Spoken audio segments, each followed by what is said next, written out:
and YouTube, so you can check us out there.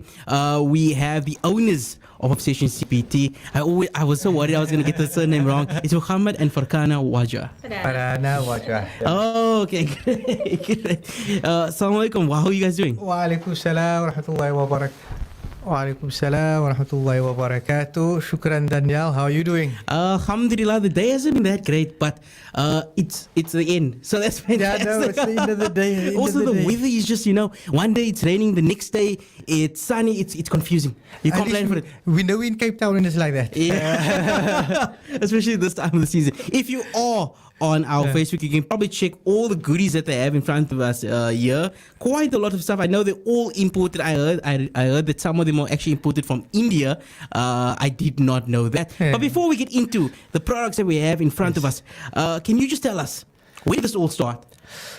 Well, I think lockdown had the biggest role player in us going into the sweet or imported candy industry. We had a couple of other businesses, mainly into the Islamic clothing, Islamic literature, CDs, books. Many of your listeners might know the shop that we had before was Islamic Sound and Vision, Covered Pearls. We used to supply VOC with a lot of the listening content, audio content back in the day. But so I had the family businesses, and lockdown came. We were situated in different malls, Vangate and Gatesville, and we had to pay rent, and the stores was closed. We were non-essentials at the time. I don't know if anyone can remember that time. The business owners. Yeah, it was a very tough, trying time for us. Alhamdulillah, we got through it. And in that period, obviously, we were hustling, trying to get by with whatever we could. And we started making some eat buckets with your basic Lin chocolates that everyone knows, your Lin bunnies. And we sold them for $100. And people were like, wow, okay. But I see you doing only imported things in your baskets. Can you get this? Can you get that? And you are like, no, this is what we're doing. And then eventually our customers left that impression with us that, no, this is something that you guys are looking for, because we had so many requests. We started getting or searching for 1-2 lines, some chocolates and chips that the guys were asking for. And alhamdulillah, 2 years down the line, we have over 4,000 different product lines. Wow, alhamdulillah. But that's amazing. So you guys were basically always entrepreneurs. You've always been engaged in business. Alhamdulillah. I was born into a business family, so that has been a plus side in terms of a skill set. Yes. I grew up in my mom's and my dad's stores, helping customers from early, seeing the ups and downs of businesses. So that helped a lot. I'm sure it did. Now, in respect to this idea, what actually led you to doing imported products? Because a lot of our people, whenever we do, as you said, gift boxes and so on and so forth, they always use local source products because it's easier. You don't have to pay the income tax. The income tax. I think it's what is it now? God, I forgot. The import tax. Yes, that's it. You don't have to pay the import tax. It's way easier to source. But you guys went a little bit beyond that. And as I said before, a lot of your stuff is actually sourced. Some of them here, as you were telling me, is sourced from India. Yes. So what actually motivated you to get imported products? Was the idea that, we can do something different here? I think the biggest idea behind it was because we saw there was a market because of all the requests that we were getting initially. And then it wasn't an idea specifically for a basket. It was just, okay, we know business. Let us see what works. Because we were I was also in the tourism industry before. So I had a couple of international contacts that I've kept in the loop all the time, kept as friends. And it made things much easier. I had friends in Thailand, Malaysia, and the different places because I've dealt with them. And so in terms of ideas, it's just something that we built on that. Look, this is what we need right now, is do it. And we built on from we never planned, let's have a shop with imported things. But once we started doing it and we realized, okay, there's a market, we traded for about 3 or 4 months without a name because we couldn't find an ideal name for the store. And eventually we decided on, look, if the sweet mark industry goes down tomorrow, we need a name that we can carry on through to the next thing, whatever. Indeed. And then we came up with the name Obsession CPT.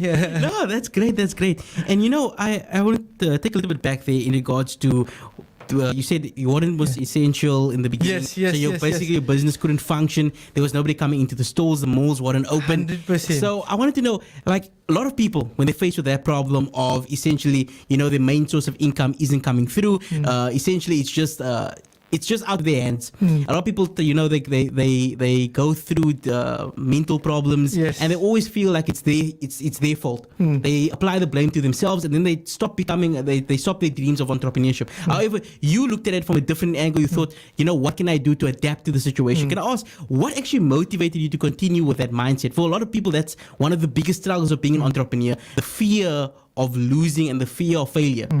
Alhamdulillah, I think that has a lot to do with Iman and what was instilled in me from a very young age, that every situation is from Allah subhanahu wa ta'ala, and taking from our past. I mean, everyone has been through rough parts in their lives, and we are still going today. So what is it that is stopping us from, what is stopping Allah from putting us through to tomorrow as well? Indeed. And just with that mindset and positivity, and look, we have to do, all we can do is make the effort at the end of the day, and the rest is not in our hands. So we continue just making an effort and trying to do what is in our capabilities.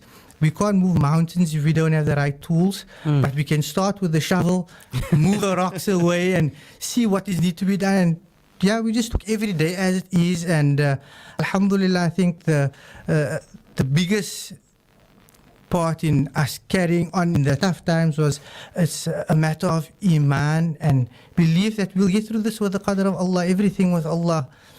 That is absolutely essential. I love that. I love it when guests come in here. Last week I had a guest come in, and he also talked about how it's just belief in Allah, knowing that everything is just a trial.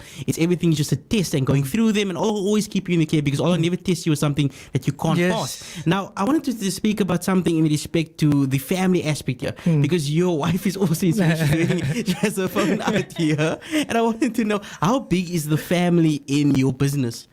Okay, so in terms of running Obsession, family-wise, it's myself and Farhana that's running the business.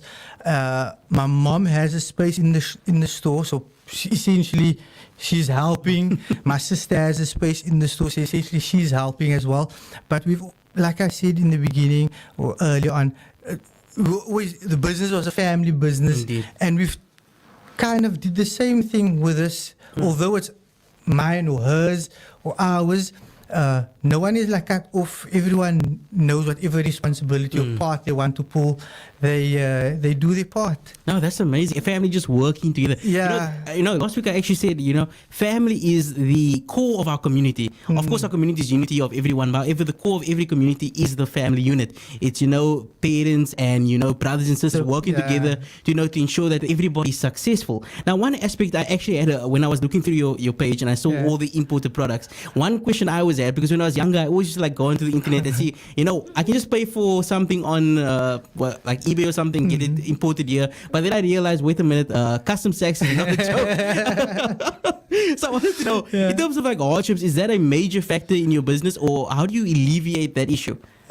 Look, there's no way that we can determine what is the outcome of it. I think my thing,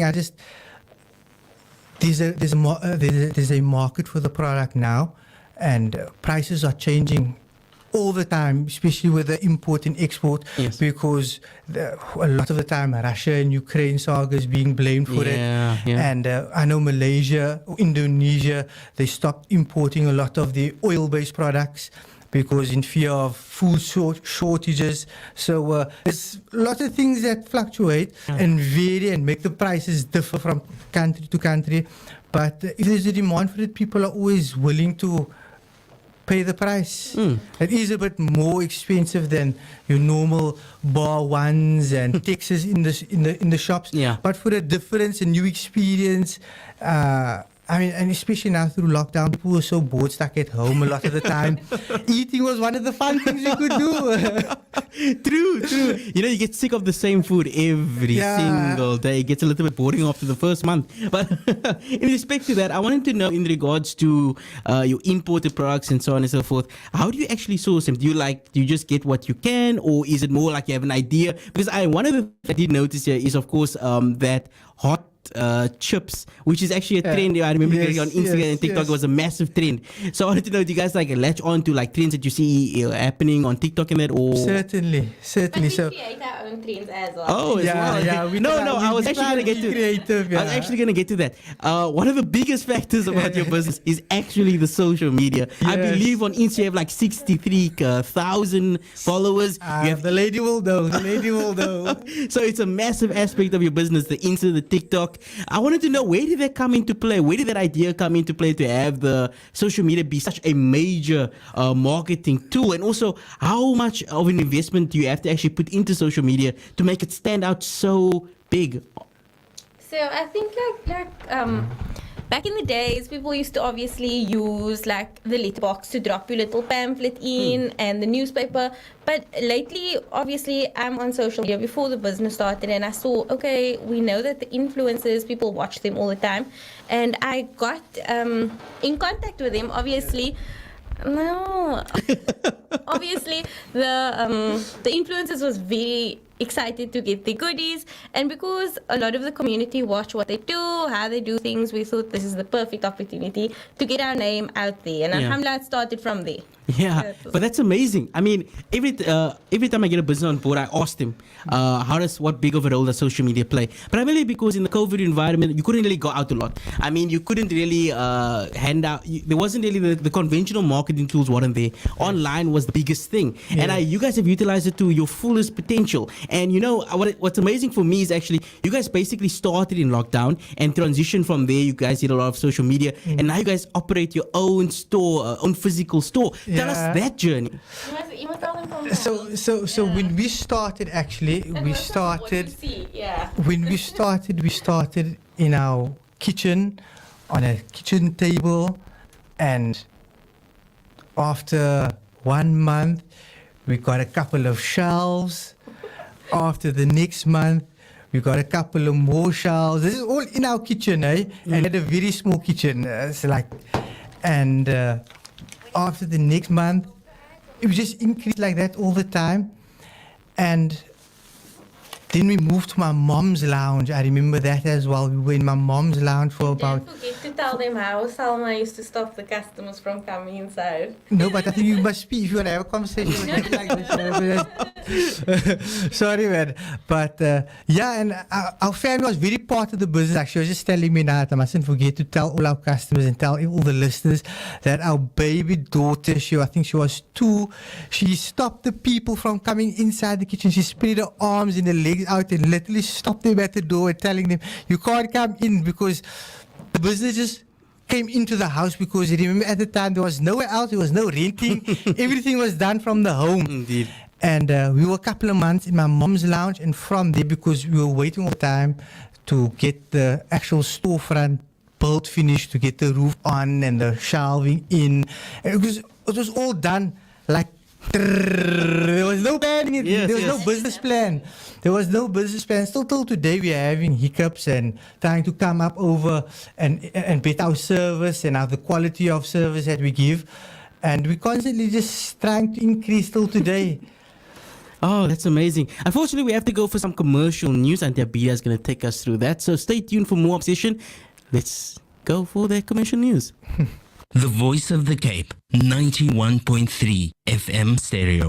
For us, tradition sets the course that innovation follows. We've combined centuries of Sharia economic principles with today's essential financial services to create a basket of offerings without compromise. Because what's valuable to you is valuable to us. So for Sharia-compliant solutions that are true to both the principles of innovation and tradition, explore our range today at standardbank.co.za.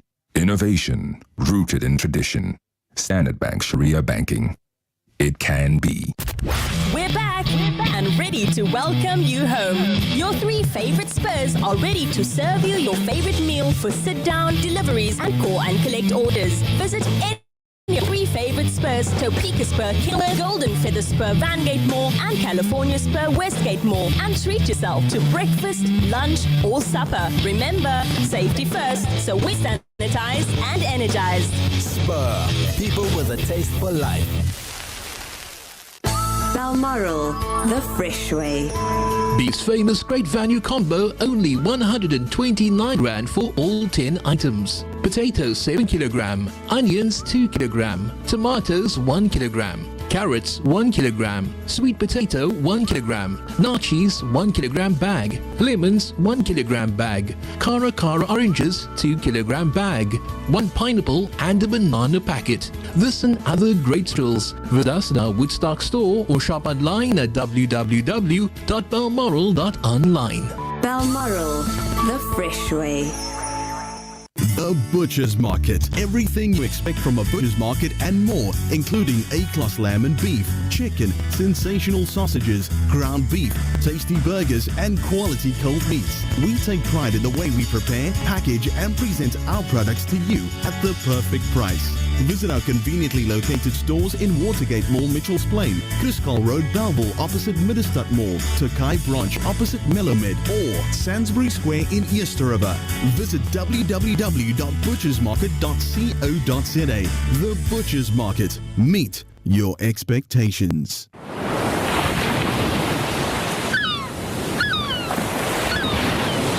Live from Cape Town, this is the Voice of the Cape, 91.3 FM.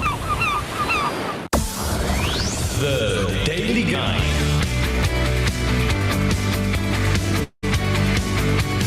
Boosting your business savvy.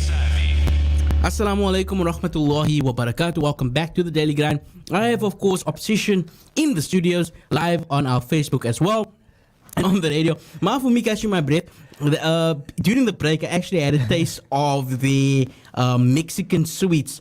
And so it's delicious, by the way. I highly recommend it. But I want to know, in regards to the sweets that you source, I know you said a lot of what you get is actually vegan. Yeah. And you said that's also because of like trends. But also enlighten us a little bit more about that kind of thing. You mainly source vegan products? No, we don't mainly source vegan products. We've just learned that we always try and cater for the Muslims because us being Muslim. Of course. So a big issue and a big concern is halal. Yeah. So when you go vegan, you know that there's no pork gelatines or things that you don't want in there that could possibly contaminate the status of it being halal or haram. Yeah. And then you get the issue again of if it was slaughtered and all those things. And I tell the customers, those are not for the scholars, that's not for me.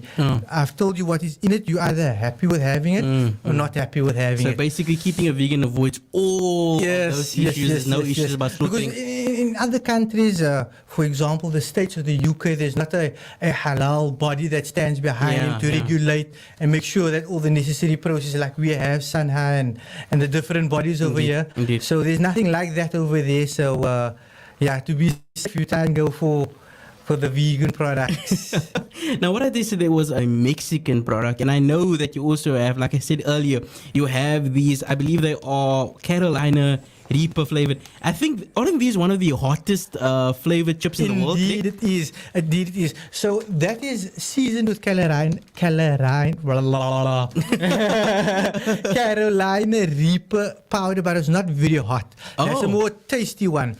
With this one over here, this chocolate, a small block, as in normal, ordinary small blocks of chocolate. Yes.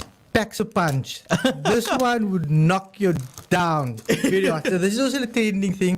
People are like going crazy over the hot challenges. Who can down a chocolate or whatever. But it's one of the trends that we've started at Obsession. Wow, that's amazing. That brings me back to what my wife said in regard to starting trends. I wanted to know a little bit more about that. I know that you guys maybe source it from, trends that are on TikTok and that, but you start your own things. Can you tell us a little bit more about that? Okay, we're having a little bit of a debate right now about who should actually answer that question. So I think generally on TikTok and Instagram, you constantly have to be on top of things all the time because people get bored of seeing the same things. So basically, I chill on Instagram and TikTok all day looking at what's happening, and no one's ever come up with something hot. And then let me talk about the chocolate, for instance. There's hot Cheetos, there's hot this, hot that, but no one's ever come up with something hotter than this. And this was such a good trend. Yeah, it's one of the good trends. Yeah. No, I know. I remember. I think it was last year or sometime. That it should be one of the biggest trends. And I used to go on any platform, and you just see hits of like people trying it, and different things. yeah, Yes. crying, not having the best experience. But everybody loves it because it's a joy to watch. I'm actually going to keep that. I'm going to make a video in regards to giving it to various employees here at Voice. Oh, yes, please just so I do, can see please their do. reaction for my own enjoyment. You said this chips isn't that strong, but for me, everything's strong. One little bit of spice and I'm out.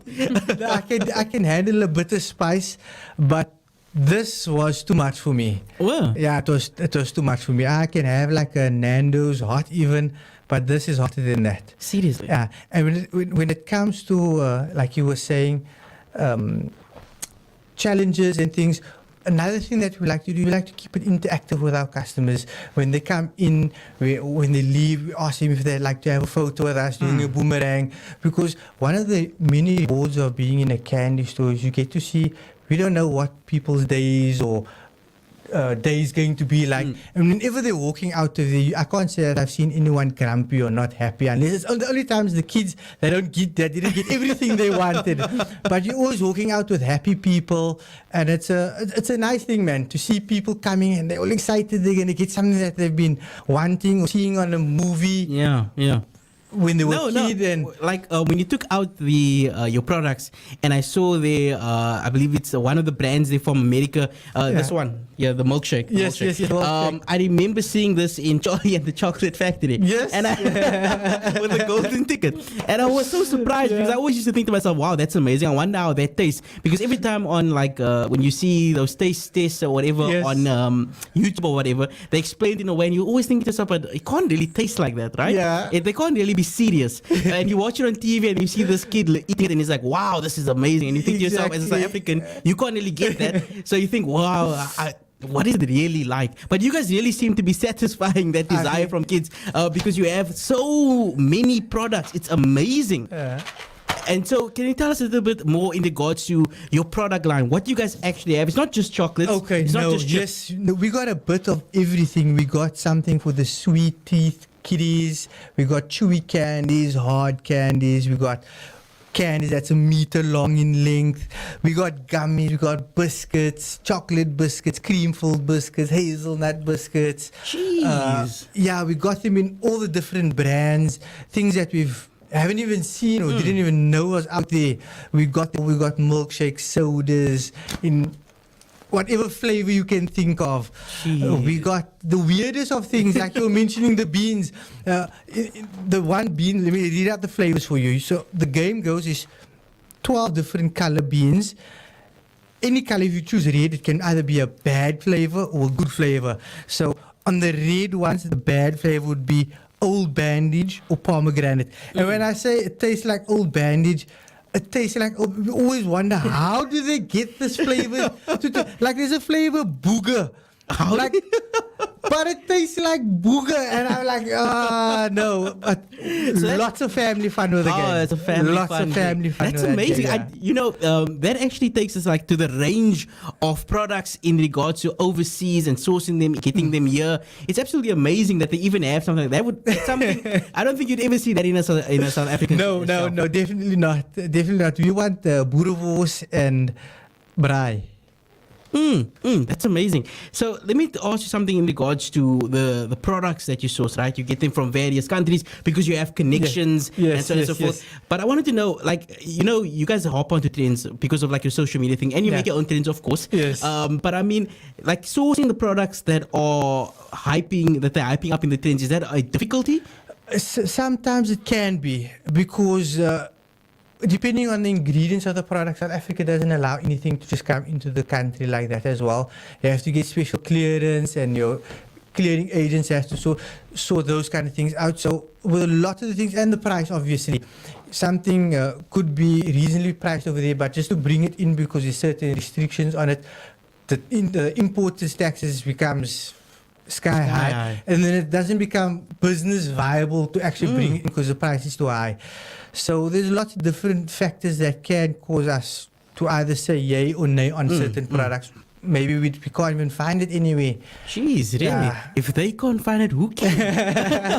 Because some of the stuff here, like I said, it's things you usually see when you're looking at a YouTube video. You know, some of the YouTubers in America and the States, they always like say, oh yeah, we tried this out. And you think to yourself, wow, I can't get that. I wonder how it tastes. But you guys obviously source it yourselves and you get it out here into South Africa. Now, one question that I always ask any business that comes through is in regards to where they see themselves in the future.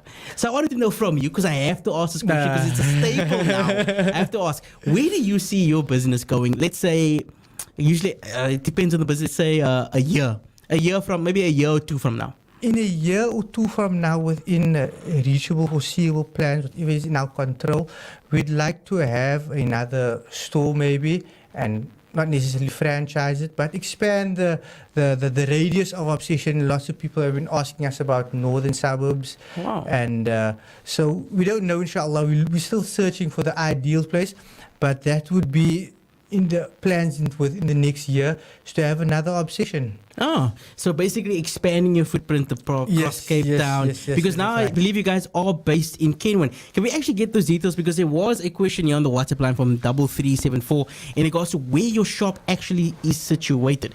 Okay, so we are based at 109 Range Road, Kenwyne. And then we also don't have a website at the moment, but we do have an online WhatsApp catalog. So I can give you the details. No, it's a problem. It's 076 754 5740. That is Obsession's cell number that you can have a WhatsApp catalog sent to you.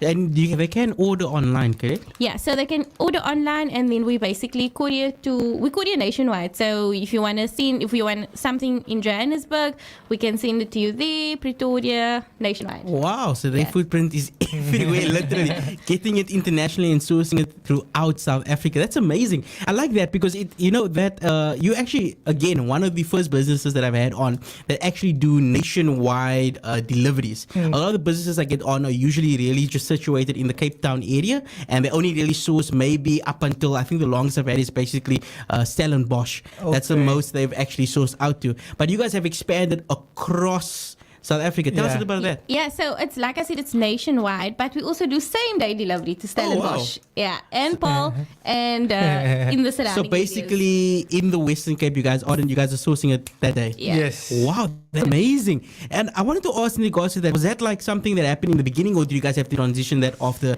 getting a massive following? No, so in the beginning, like Muhammad was saying, in the kitchen, Muhammad did all our deliveries. Like you tell me, Fiona, 3 o'clock, all the deliveries need to make because I need to leave. And then alhamdulillah, we got approached by lots of delivery services. Yes. And we obviously made use of these services, alhamdulillah, and we've been working with them ever since. Wow, that's amazing. I mean, that opens up a whole new consumer base, because now you're not only sourcing here locally, but you're giving out to the entire nation, which means that your social media reach can go all the way out. It wouldn't actually be an issue, because you won't have people that are, say, in Joburg that are looking at this and like, wow, maybe I want to taste that, and they think to themselves, I have to come down all the way to Cape Town, and that makes them disinterested. They can actually just order and they can get it that week, essentially. Yes. That makes it so, and that is what people have been doing. It's a business that was thriving now during lockdown, is that online businesses getting things to anyone within South Africa. And that is one of the things also that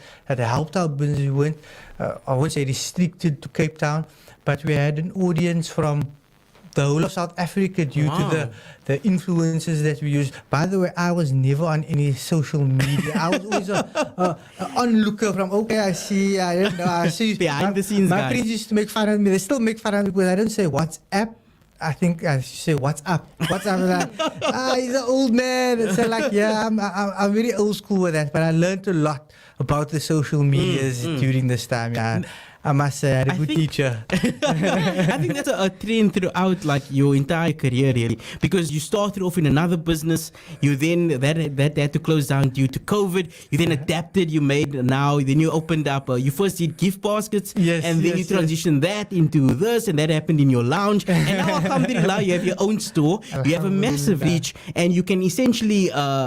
Service people across the nation. That is something I think a lot of people wish for, dream for, when they think of becoming an entrepreneur. And you know what took me really aback was, a lot of people, whenever they think about entrepreneurship, they think of the conventional things. They think of the conventional things to sell and so on and so forth, and they have this idea. But you guys just saw what was needed. You guys saw there was like a need in the market for this. You saw that nobody else was doing it, and you guys just went on with it. A lot of people would have thought, nah, we can't really expand on this. This is just some other thing. It's Mickey Mouse. But you guys have made a success out of it. And alhamdulillah, that's wonderful to see. It's really inspiring. We get it a lot, sometimes we underestimate by saying or taking the credit for it, but truly all praises is due to Allah, because this happened to us in a time where not only our parents' business was closing down, but many other businesses, big, huge companies was closing down, and Allah subhanahu wa ta'ala has raised us. Before we were Mickey Mouse, and alhamdulillah we have what we have had now, and there's no words that we can make shukr enough for what we have. Alhamdulillah, really happy, man. Truly, that's absolutely amazing. We, however, have come to the conclusion of the show. It's unfortunate. It's truly unfortunate. However, I know people are going to be wondering how they can get in contact with you, how they can get all of these wonderful goodies. So why don't you tell us again your social media handles and, of course, where you guys are situated for our listeners out there. Okay, I'll give the address. You can give the social medias. We're based at 109 Range Road, Kenwyn. That is right up against the railway line. If you're in Lansdowne, Kenwyn, you just make your way to the railway line. We'll be on the road. We have flags all up on the show. So if you're driving along the railway line, you see us. 109 Range Road, Kenwyn. Okay, and then also, if you want to find us on the socials, you can find us on Instagram, ObsessionCPT, and then you can find us on TikTok as well, also ObsessionCPT, and then I'll give you the WhatsApp line. It's 076-754-5740, so that you'd be speaking to Kothar, and she will handle all your orders. That's amazing. I want to say a big shukran for you guys for coming out here, bringing all these wonderful goodies. I'm sure I'll share it in the office, and I'll see the reactions and send you the reactions of everyone. I'm actually very interested to see how people react to the chocolate. I just want to see their faces. I think I have the milk ready. No, you have to. There's the milkshakes. I have to. But shukran so much for coming on board. We really appreciate it. And I wish nothing but the best for your business. I pray that all Allah grows it from strength to strength. Ameen. Not only in South Africa, maybe the whole of Africa. Who knows? Ameen. I mean, who knows? You went from the lounge, now you operate your own store. That's amazing. That's a massive growth.